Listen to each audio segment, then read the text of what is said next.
Hello, welcome to the Albuquerque Police Department's Real-Time Crime Center. My name is TJ Wilhelm and I'm the Real-Time Crime Center Manager. Before we invite our speakers to take the podium, I do want to personally thank the Mayor and Chief Schultz, who approached me nearly 2 years ago and asked me to launch a center that will provide vital information to officers utilizing the latest technology and partnerships with the community. Sirs, I'm pleased to report that we are now operational, and I hope we live up to your expectations of providing information that will keep officers safe, that will keep the people we come in contact with safe, and ultimately keep the community safe. This project has been a joint effort of 8 different Albuquerque police divisions that work countless hours. To give you a glimpse of what we can do at this center, we can now have the ability to send a picture of a robber to responding officers before the robber leaves the business. That is a huge accomplishment.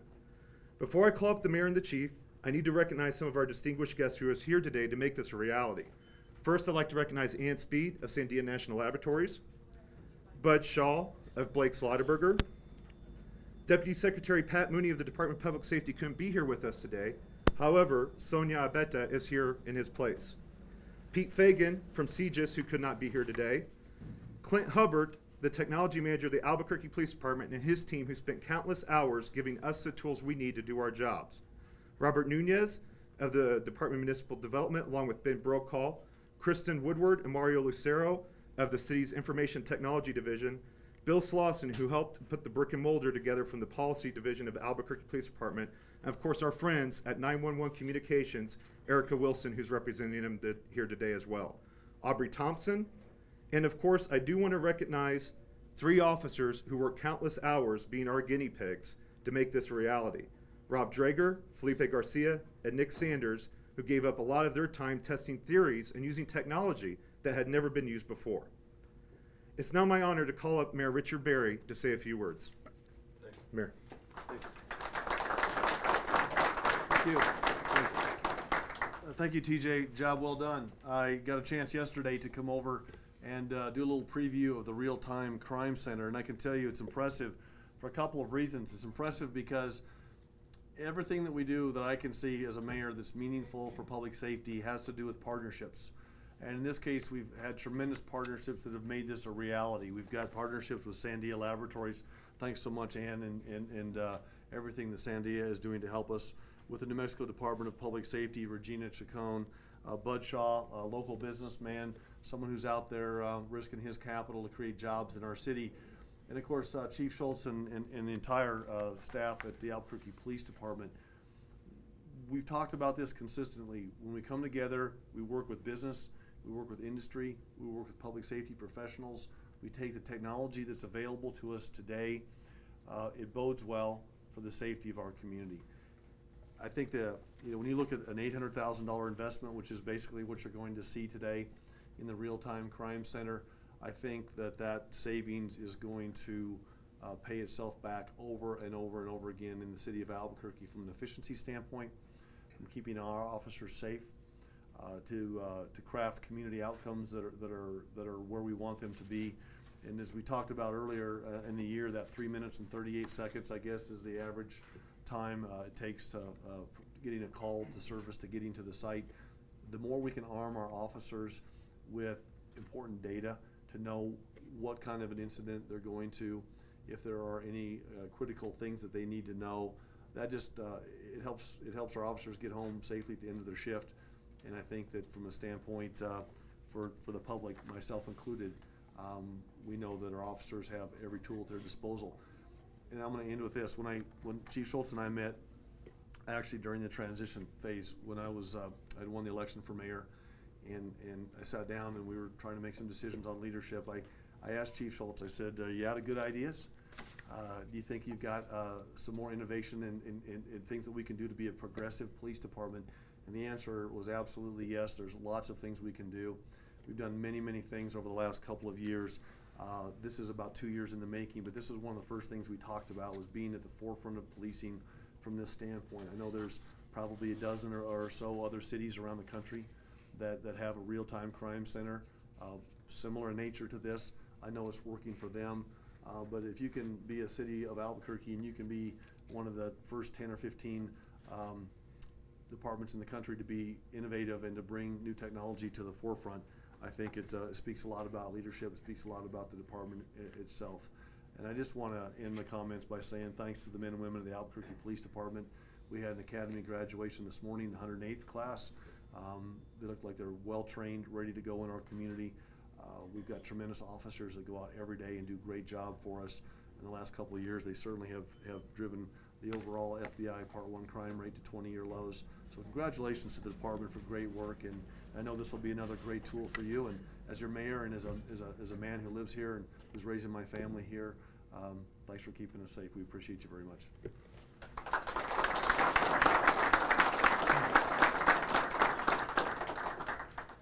It's now my honor to call up Chief Ray Schultz, who sat me down nearly 2 years ago. I remember this day. He wrote this whole idea on a restaurant napkin, and it's his idea to create an information system to keep officers and the community safe. And I'm going to call him up to talk about the nuts and bolts of what we do. Thank you.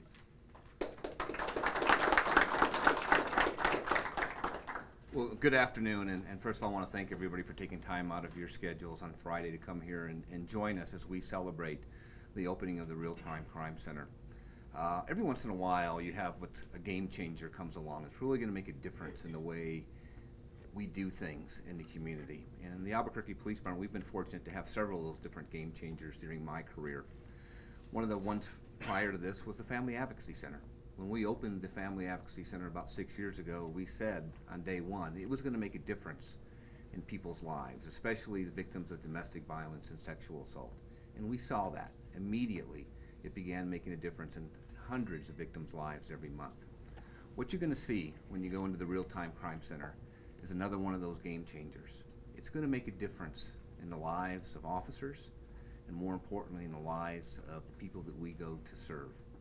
The mayor talked about 3 minutes and 38 seconds.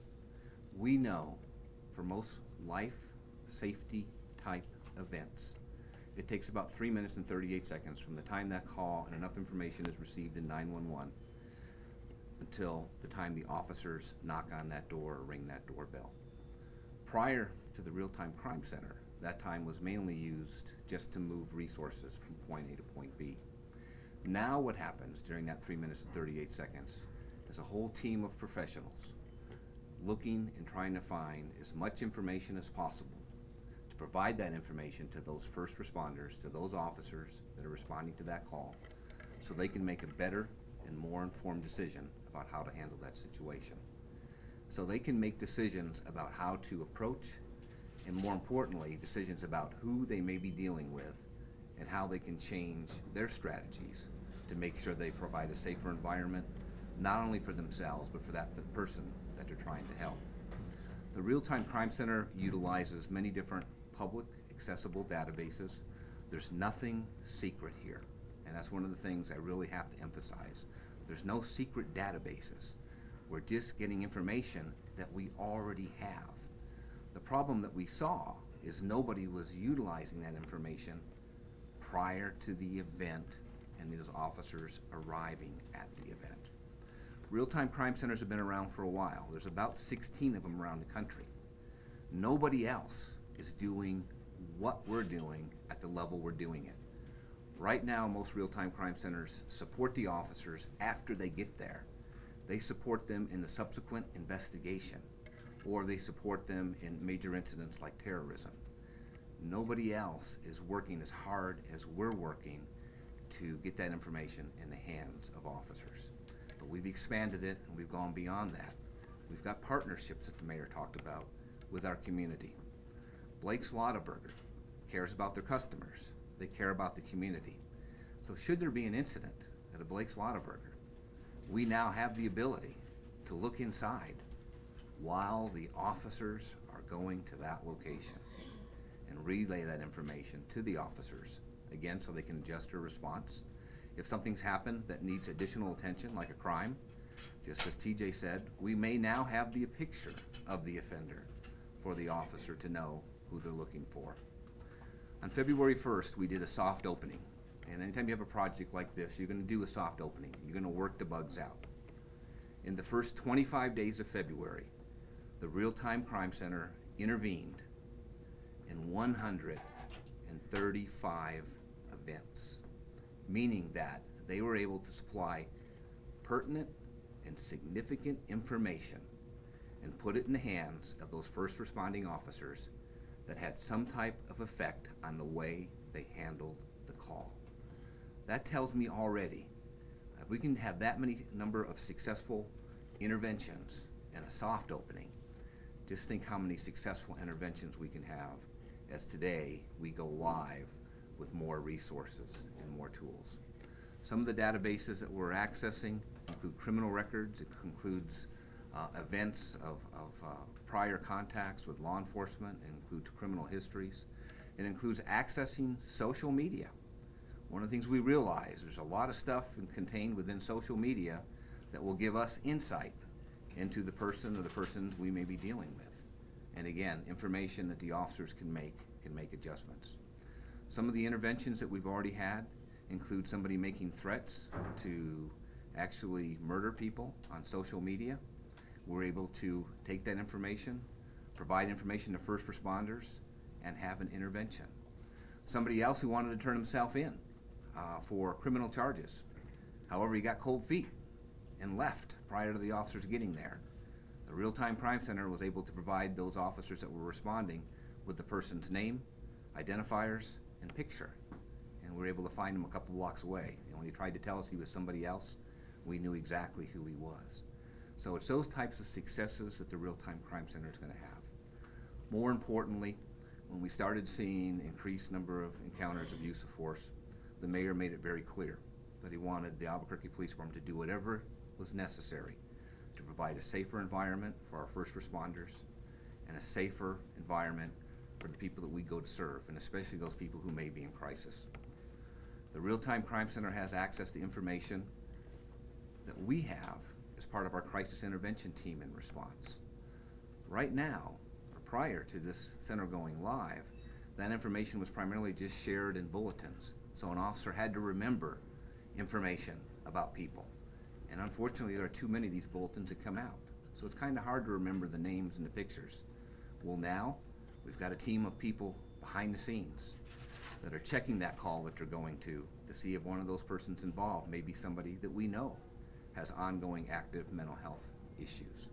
And again, we can share that information with those first responding officers, and they can tailor their response to make sure that we don't exacerbate the situation, and to make sure that we handle it the best way possible, knowing what we should do, in many cases, what we shouldn't do in advance. So again, I want to thank the entire team. This project developed for a fraction of the amount of money it would have been if we would have gone out and paid somebody to develop the whole thing for us. Many people may say $800,000 is a lot of money. Most centers with the technology you're going to see behind these walls is in the millions of dollars. This work was done by regular city employees from the Albuquerque Police Department, from city planning, from city finance. Most of the technical applications built in-house. They're not they're not expensive applications that we paid someone else to do, or they're applications that are already out there. We just had to figure out a way how to funnel all that in. But we've gone a step further, great partnership with Sandia National Labs. How do you validate something like a Real-Time Crime Center? That's what Sandia National Labs is helping us do. They're validating. How valuable is information? Well, if it's your house, if it's your loved one we're going to, it's invaluable. But Sandia Labs is helping us show the value of a Real-Time Crime Center. I have no doubt in my mind that in the next 5 to 10 years, there'll be Real-Time Crime Centers in every major metropolitan police department, because nobody else is taking advantage of that 3 minutes and 38 seconds like we are today with the Albuquerque Police Department. So I want to thank my team. We've got a great police department, as the mayor said. We've got some very smart people, and I'm glad they're on our side. So TJ, congratulations on a job well done.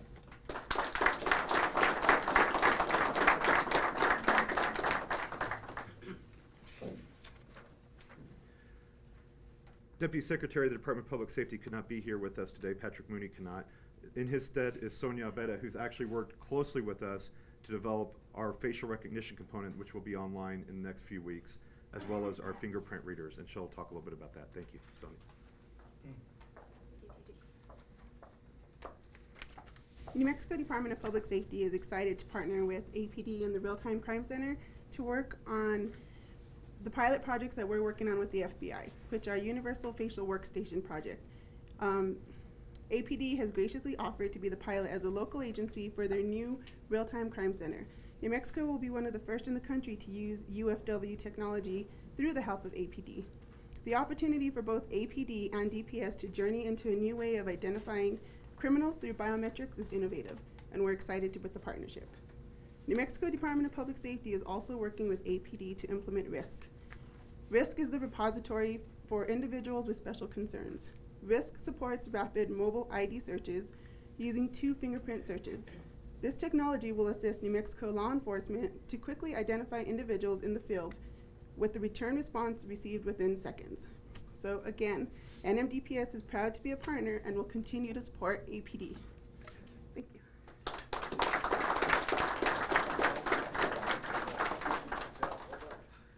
When we were trying to find out who would be our first business to pilot our public-private partnership video feeds, Bud Shaw from Blake Slaughterburger came up and immediately volunteered and wanted cameras accessible by the Real-Time Crime Center in every single one of his stores. He cares about the safety of his customers, and not only that, the safety of the community. He wants us to be able to access his cameras if there's something going on outside in the front street, and he strategically put his cameras to do so. So Bud, thank you, and I'd like to call you to the podium. Great, thank you. Thank you. Thank you, Mr. Mayor. On behalf of Blaze, I'd like to thank everybody in this room. I think that we worked with at one point or another to get this project underway. So a round of applause for you guys, if you don't mind, because you've done a fantastic job doing this. Over a year or so ago, we started updating all the technology with Blake Slaughterburger with all kinds of things. And when this project came forward, it was just an automatic fit. Is anybody here from Sandia Lightwave? You guys have done a fantastic job with this also, so thank you also for doing that. One thing we'd like to point out also is that the system is not monitoring anything, and that was a big concern of ours, that it's not monitoring the system. It's just only activated if we push the alarm panel, call 911, and then the officer on the way to the restaurant has all the history of what happened before he even got there. And that was one of our biggest concerns of, we don't want a big brother, if you don't mind, type of situation. And that's not what it is. Us working with the police department is a great connection with us, with the government and the commercial enterprise coming together, and it's been one that's been very smooth and very easy for everybody. And I just appreciate all your help and concern and getting it all done. Thank you very much.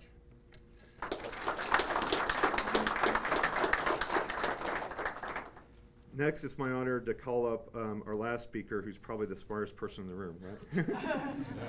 She won't let us call her Dr. Speed, so all the officers started calling her Dr. Ann. But I'd like to introduce Ann Speed from Sandia National Laboratories. Dr. Ann. Thanks, TJ, and thanks to everybody. So I'm a cognitive psychologist at Sandia National Laboratories, and it's been my honor since August of last year to be working with APD through Sandia's community involvement program. And basically what I've been asked to do is to, as the chief said, to help them determine the effectiveness of the RTC. That's about all I have to say. So thanks very much. It's really an honor to be part of this. So. Thank you, Ann. Last, I would like to recognize our contractors and subcontractors, most of which who are here today, who helped make this a reality. Ardem Technologies, BDI Commercial Flooring Services, The Blind Man, CDWG, Convergent Technologies, ESI Solutions, Fast Signs, Goodman's, OpenEye, R2 Architectural Design and Consulting, Sandia Lightwave, SCI Incorporated, Sound and Signal Systems of New Mexico, Source One, Staples, Team of Furniture, and Workspace Dynamics. A lot of people were involved. Thank you so much for your help.